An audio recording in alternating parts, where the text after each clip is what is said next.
अस्सलामुअलैकुम dear students, Paradise College Shakargarh के mathematics class में आपको वेलकम किया जाता है। लास्ट क्लास में हमने स्टडी किया था कि ऑपरेशंस ऑन सेट्स कौन कौन से हैं और डिफरेंट सेट्स की डेफिनेशंस को स्टडी किया था। साथ ही साथ में आज के लेक्चर में हमने स्टडी करना है कि सेट्स को डायग्राम्स में, फिगर्स में कैसे शो किया जाता है। उसके लिए जो टॉपिक है वो है वेन डायग्राम्स।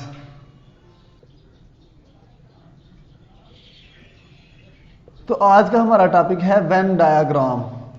वेन डायग्राम को इंट्रोड्यूस कराने वाले जो शख्स हैं उनका नाम है साइंटिस्ट जॉन वेन।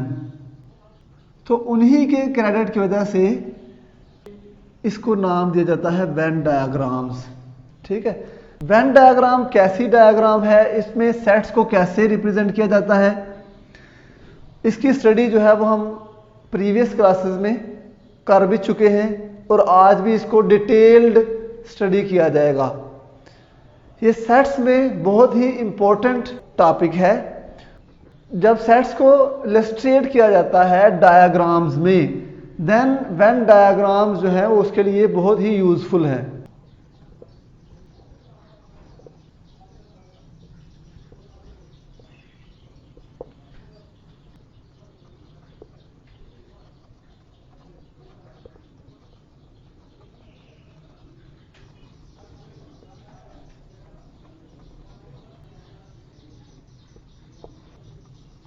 तो ये है वेन डायग्राम की definition. A rectangular region represents the universal set.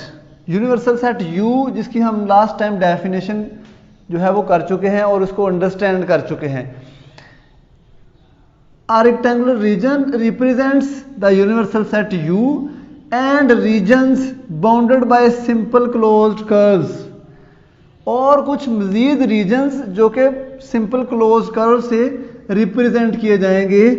The other sets, जो कि दूसरे सेट्स को रिप्रेजेंट करेंगे। दूसरे सेट्स कौन से होते हैं? सब सेट्स ऑफ यूनिवर्सल सेट। हमें पता है कि जो यूनिवर्सल सेट होता है वो तमाम दूसरे सेट्स का सुपर सेट होता है। इसलिए अंडर डिस्कशन तमाम जो सेट्स होंगे वो सब सेट्स होंगे किसके? यूनिवर्सल सेट के। ठीक है, तो अभी हम बनाते हैं वेन डायग्राम और उसमें रिप्रेजेंट करते हैं दूसरे सेट्स को और यूनिवर्सल सेट को।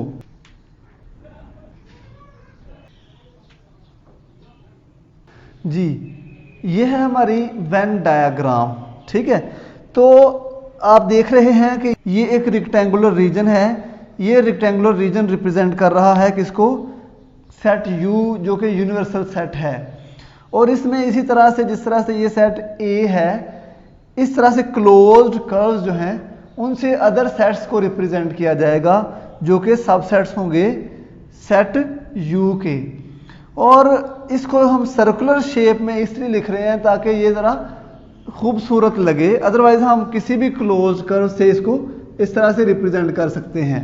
ठीक है, जो कि सेट्स को रिप्रेजेंट करेंगी कोई भी क्लोज कर्व्स। ठीक है, लेकिन यहाँ पे हम सर्कल की फॉर्म में सेट्स को लिखेंगे जो कि अदर सेट्स होंगे subsets of universal set you.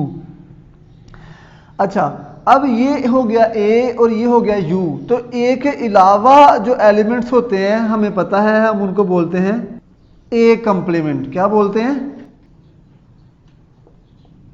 ये हमारा होगा सेट ए। ये हमारा जो अदर देन सेट ए है वो ए कंप्लीमेंट होगा। यू का वो हिस्सा जो ए के अलावा है वो सारा क्या है? ए कंप्लीमेंट है। ठीक हो गया। तो इस तरह से वेन डायग्राम को यूज किया जाता है सेट्स को फिगर आउट करने के लिए। तो नेक्स्ट हम चलते हैं वेन डायग्राम्स की मदद से जो operations on sets, union, intersection and difference of two sets जो है वो स्टडी करते हैं। जी, तो illustration of basic operations on two sets. दो सेट्स पे होने वाले बेसिक ऑपरेशंस हैं, उनकी illustration with the help of Venn diagram. तो अगर हम दो सेट्स की बात करें, अगर हमारे पास ए और बी दो सेट्स हों, देन उनके दरमियान कितने किस्म के ऑपरेशंस हो सकते हैं?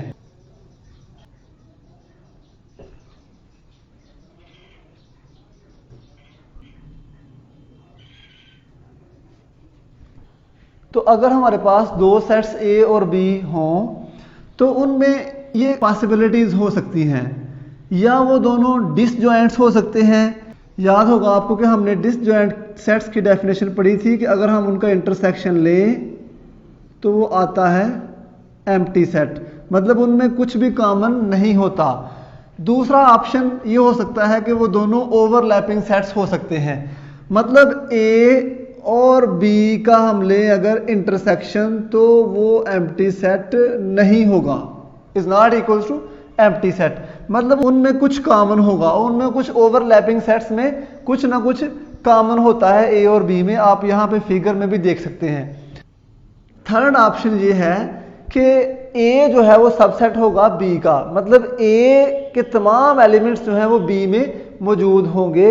इस केस को कहेंगे A is subset of B. ये थर्ड केस है जो पॉसिबल है दो सेट्स के दरमियान। Number 4, B can be subset of A. Number 4 option ये है कि बी सबसेट हो सकता है सेट ए का। तो ये 4 पॉसिबल ऑप्शंस हैं अगर आप कोई से भी दो सेट्स ले लें। क्लियर? तो हम अब यहां पे ऑपरेशंस की बात करेंगे। ऑपरेशंस कौन सा? सबसे पहले हम बात करते हैं यूनियन की। तो A union B, A union B में कौन कौन से एलिमेंट्स आएंगे? तो यूनियन की डेफिनेशन हम जानते हैं, वो ये होती है कि तमाम एलिमेंट्स ए और बी के जो हैं वो इंक्लूडेड होते हैं किसमें? ए यूनियन बी में। तो इस तरह से तमाम एलिमेंट्स जो हैं वो ए और बी के ए यूनियन बी में आ जाएंगे। तो ए यूनियन बी जब हम फाइंड आउट करेंगे तो इस तरह से वेन डायग्राम्स में ए और बी को शेडेड किया जाएगा डिसजॉइंट सेट्स के केस में, डिसजॉइंट सेट्स के केस में। और इनमें कितने एलिमेंट्स आएंगे?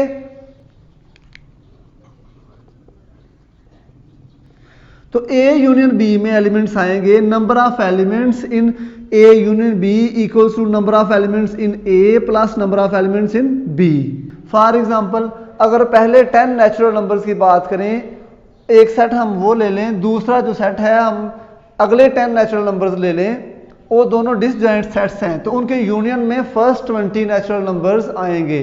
तो ये है डिसजॉइंट सेट्स के केस में यूनियन।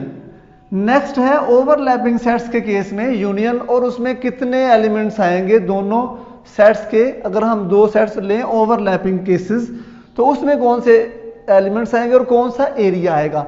एरिया देखें, ये वाला एरिया आएगा यूनियन में, ए और बी का तमाम शेडेड एरिया यूनियन में आ जाएगा, ठीक है। और इसमें नंबर ऑफ एलिमेंट्स क्या होंगे?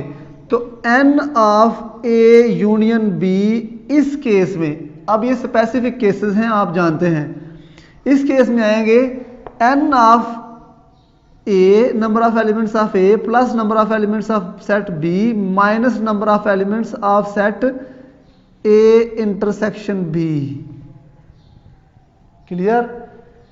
यहां पे आपने तवज्जो करनी है कि number of elements in A intersection B, A intersection B में कौन कौन से एलिमेंट्स आते हैं? ए इंटरसेक्शन बी में ये वाला पार्ट आता है, ये जो कॉमन पार्ट है ना ए और बी में, ये आता है। अब ये डबल हो जाएगा, ए का भी और बी के भी दोनों में होंगे, इसलिए वो जो नंबर ऑफ एलिमेंट्स हैं अगर हम उसको सब्ट्रैक्ट कर देंगे तो उन दोनों के सम से, तो हमारे पास आ जाएगा number of elements in A union B in case of overlapping sets. Next है हमारे पास when A is subset of B. अगर ए जो है वो सबसेट हो बी का, देन कौन सा एरिया जो है वो ए यूनियन बी में आएगा? तो जाहिर है तमाम एलिमेंट्स जो हैं वो ए के बी में मौजूद हैं, तो यूनियन में तमाम एलिमेंट्स ऑफ बी आ जाएंगे। तो इनका ये वाला एरिया जो है वो शेडेड होगा, मतलब पूरा का पूरा बी जो है वो शेडेड होगा। किस केस में? यूनियन के केस में, ठीक है। तो A यूनियन B इस केस में इक्वल होगा सेट B के, ठीक है। और number of elements in A union B, कितने एलिमेंट्स आएंगे A यूनियन B में, तो वो होंगे number of elements in B, जितने टोटल एलिमेंट्स B में होंगे वो इनके यूनियन में भी होंगे इस केस में, जब एक A जो है वो सबसेट होगा B का। लास्ट केस है यूनियन का, जब B जो है वो सबसेट होगा A का। तो ये सिंपल है, सिमिलर है इस केस के जैसे, क्योंकि अब B सबसेट है और A जो है वो सुपर सेट है, इसलिए A यूनियन B इक्वल होगा सेट A के, और number of elements of A union B जो है वो इक्वल होंगे number of elements in A। तो ये था यूनियन का केस, जब दो सेट्स A और B जो है उनका यूनियन हो, तो इन चार केसेस में वेन डायग्राम जो है उनकी जो इलस्ट्रेशन है उनमें जो नंबर ऑफ एलिमेंट्स हैं और उनमें कौन कौन सा एरिया शेडेड होगा, ये हमने यहाँ पे स्टडी किया। तो यहाँ पे एक इम्पोर्टेंट नोट है, नोट ये है कि जब हम यूनियन लेंगे A और B का, तो एक चीज़ का ख्याल रखना है कि A यूनियन B जो है वो B यूनियन A के इक्वल होगा। इस प्रॉपर्टी को क्या बोलते हैं? Commutative property. The operation union in sets is commutative. तो यहाँ पे जो ऑपरेशन यूनियन है वो भी कम्यूटेटिव होगा, इंटरसेक्शन भी कम्यूटेटिव होगा, सिवाय डिफरेंस की। जो डिफरेंस है वो कम्यूटेटिव नहीं होता, ये हम लास्ट टाइम भी बात कर चुके हैं। लेकिन यहाँ पे अब आपने देखना है कि अगर किसी भी दो सेट्स जो हैं उनका A यूनियन B कर लें या B यूनियन A कर लें, वो तमाम इक्वल होंगे। फॉर एग्जांपल अगर इसमें हम A यूनियन B करते हैं तो वो B यूनियन A के इक्वल होगा और दोनों केसेस में सेट B ही आएगा। हर केस में जब हम A यूनियन B करते हैं या B यूनियन A करते हैं तो दोनों केसेस में वो दोनों इक्वल आएंगे। नेक्स्ट हमारे पास केस है इंटरसेक्शन का केस। जब दो सेट्स A और B का हम लेंगे इंटरसेक्शन, तो उस केस में जो इन फिगर्स के, इन डायग्राम्स के जो रीजन्स हैं कौन कौन से आएंगे, हम यहाँ पे स्टडी करते हैं। A इंटरसेक्शन B, तो जब हम लेते हैं intersection of two sets A and B, तो ये आप देख रहे हैं कि यहाँ पे इंटरसेक्शन जो है वो इनका एम्प्टी सेट है, तो इनमें कोई जो है वो एलिमेंट नहीं आएगा, कोई एरिया यहाँ पे शेडेड नहीं आएगा। उसकी रीजन ये है कि A और B पहले से डिसजॉइंट्स हैं। डिसजॉइंट्स का मतलब कि एम्प्टी सेट है, तो फिर इनमें number of elements in A intersection B जो है वो 0 होंगे। क्या होंगे? 0, कोई एलिमेंट नहीं होगा। और जब दो सेट्स ओवरलैपिंग होंगे, तो ओवरलैपिंग केस में हमारे पास जो इंटरसेक्शन आएगा वो ये आएगा। इन दोनों में जो कॉमन एरिया है ना A और B का, वो आएगा हमारे पास इंटरसेक्शन में, और A इंटरसेक्शन B में वो तमाम एलिमेंट्स आएंगे जो A और B में कॉमन होंगे। A और B के कॉमन एलिमेंट्स इसमें आएंगे। नंबर ऑफ एलिमेंट्स जो है वो वेरी कर सकते हैं, डिफरेंट हो सकते हैं। नेक्स्ट है जब A जो है वो B का सबसेट होगा, तो उस सूरत में इंटरसेक्शन क्या आएगा? आपको अभी हमने देखा कि जब हम इनका यूनियन लेते हैं तो सुपर सेट आता है, मतलब जो B सेट यहाँ पे आपको रेड सर्कल में नजर आ रहा है वो पूरा का पूरा सेट A यूनियन B में आएगा। लेकिन जब हम A intersection B find out करते हैं, A intersection B find out करते हैं, तो हमारे पास आएगा ये स्मॉल सर्कल जो ब्लू सर्कल है, ठीक है। मतलब A इंटरसेक्शन B लें तो आएगा A।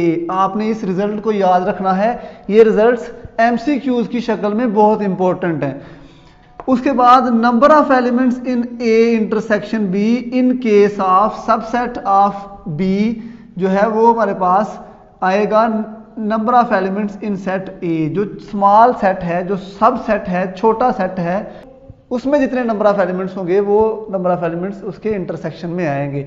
नेक्स्ट है जब B जो है वो सबसेट है A का, तब B सिंपल वही प्रीवियस केस में रेड सर्कल, यूनियन में सुपरसेट, और इंटरसेक्शन में सबसेट, मतलब ए इंटरसेक्शन बी करें तो हमारे पास आएगा बी, ठीक है। और number of elements in A intersection B क्या होंगे, number of elements in set B, subset में जितने एलिमेंट्स होंगे।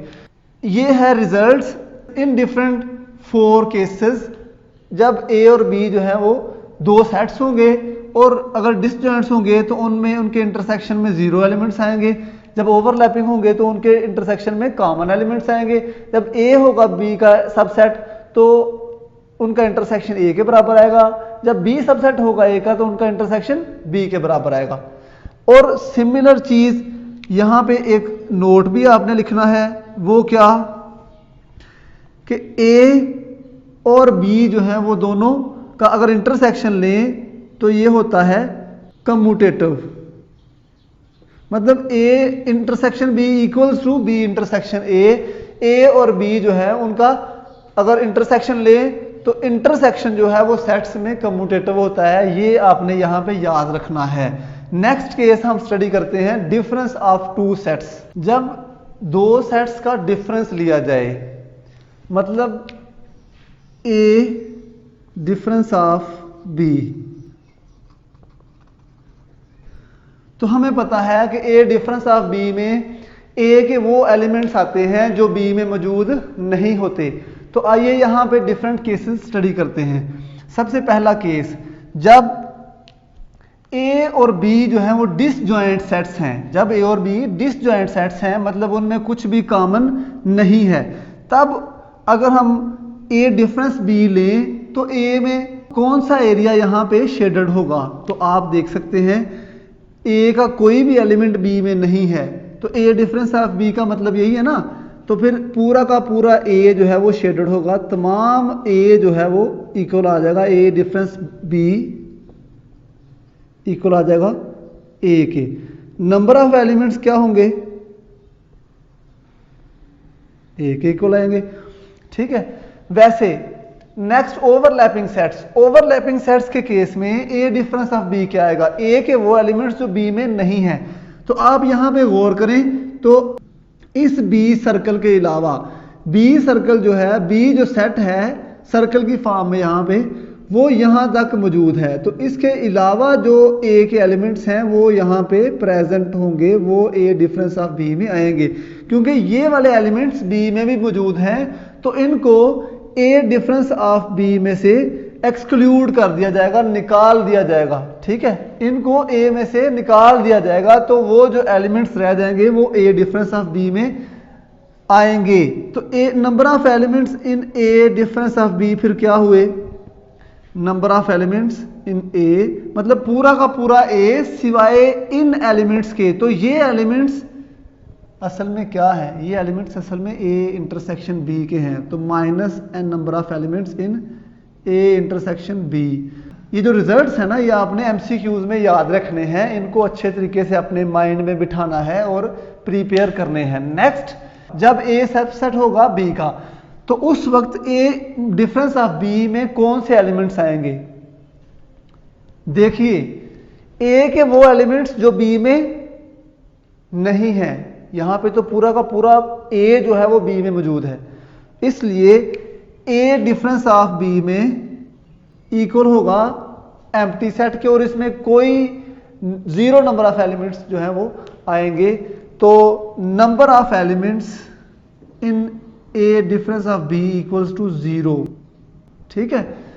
नेक्स्ट, जब बी सबसेट होगा ए का, when B is subset of A, तो ए डिफरेंस ऑफ बी क्या होगा, ए डिफरेंस ऑफ बी में ए के वो एलिमेंट्स जो बी में नहीं है, तो बी क्योंकि सबसेट है ए का तो ए में ज्यादा एलिमेंट्स हैं, तो ये वाले एलिमेंट्स आएंगे किस में, ए डिफरेंस ऑफ बी में। तो इस केस में number of elements in A difference of B या ए माइनस बी भी पढ़ते हैं, इक्वल होगा number of elements in A minus number of elements in B. A में जो टोटल एलिमेंट्स हैं उसमें से अगर हम number of elements in B निकाल दें तो वो हमारे पास ए डिफरेंस ऑफ बी के टोटल एलिमेंट्स आ जाएंगे। तो ये जो शेडेड रीजन्स हैं ये बता रहे हैं हमें कि ए डिफरेंस ऑफ बी का रिजल्ट क्या होगा। Clear? B difference of A, B difference of A. अब हम इस रिजल्ट को स्टडी करते हैं कि जब बी डिफरेंस ऑफ ए होगा तो सिमिलरली इनके उलट जो है वो बातें होंगी तमाम की तमाम। जी, in case of B difference of A, जब बी डिफरेंस ऑफ ए हम फाइंड आउट करेंगे तो डिसजॉइंट सेट्स के केस में B difference of A equal आ जाएगा बी के वो एलिमेंट्स जो बी में ए में नहीं हैं वो आ जाएगा बी के इक्वल। तो number of elements in set B, मतलब जितने बी के एलिमेंट्स होंगे वही बी डिफरेंस ऑफ ए के एलिमेंट्स भी होंगे इस केस में। नेक्स्ट है बी के वो एलिमेंट्स जो ए में नहीं है, तो ए क्योंकि ये सर्कल है तो बी के एलिमेंट्स जो ए में नहीं है वो हमारे पास ये आएंगे। ठीक है, तो इस तरह से बी डिफरेंस ऑफ ए में मौजूद नंबर ऑफ एलिमेंट्स जो हैं वो आ जाएंगे number of elements in set B minus number of elements in A intersection B. A intersection of B के एलिमेंट्स जो हैं वो बी के एलिमेंट्स में से सब्ट्रैक्ट कर देंगे तो बी डिफरेंस ऑफ ए के एलिमेंट्स हमें मिल जाएंगे। Next, B difference of A जो है अगर हो और ए सबसेट बी साथ केस हो, in case of A subset of B, अगर हम b माइनस ए को फाइंड आउट करना चाहें तो b के वो एलिमेंट्स जो a में नहीं हैं, प्रीवियस केसेस में a डिफरेंस ऑफ b में जो case b subset of a के केस में था ना, वही अब यहाँ पे a सबसेट ऑफ b के केस में होने जा रहा है। मतलब b के वो एलिमेंट्स जो a में नहीं है वो ये आएंगे हमारे पास। ठीक है, तो b डिफरेंस ऑफ a में आएंगे नंबर ऑफ एलिमेंट्स, वो number of elements in B minus number of elements in set A. ठीक है, तो ये जो MCQs है ना, ये जो रिजल्ट्स हैं ये आपने अच्छे से जहन में बिठाने हैं, याद रखने हैं। ठीक है, बहुत इंपॉर्टेंट है। नंबर 3, लास्ट जो हमारा सेट है वो ये है कि जब बी सबसेट होगा ए का, देन बी डिफरेंस ऑफ ए क्या होगा। तो बी डिफरेंस ऑफ ए इस सूरत में आप बताएं बी के वो एलिमेंट्स जो ए में नहीं है, तो बी तो पूरा का पूरा ए में मौजूद है, इसलिए जो बी डिफरेंस ऑफ ए है वो आ जाएगा एम्प्टी सेट और number of elements in B minus A आएंगे 0 नंबर ऑफ एलिमेंट्स, तो इसमें क्या आएंगे 0 नंबर ऑफ एलिमेंट्स। तो ये है हमारा topic illustration of basic operations on 2 sets. ठीक है, जब ए और बी हमारे पास 2 सेट्स हों तो उनकी इलस्ट्रेशन वेन डायग्राम्स की मदद से कि उनमें कौन कौन से एलिमेंट्स आएंगे, कौन सा एरिया वहां पे मौजूद होगा, यही है illustration of basic operations on 2 sets. उम्मीद है आपने इस लेक्चर को अच्छे से अंडरस्टैंड किया होगा। मिलते हैं नेक्स्ट लेक्चर में इन्हीं ऑपरेशंस के क्वेश्चंस के साथ और मजीद एक्सरसाइज के जो इंपॉर्टेंट MCQs वगैरह जो हैं उनको स्टडी करेंगे। किसमें? एक्सरसाइज 2.2 में।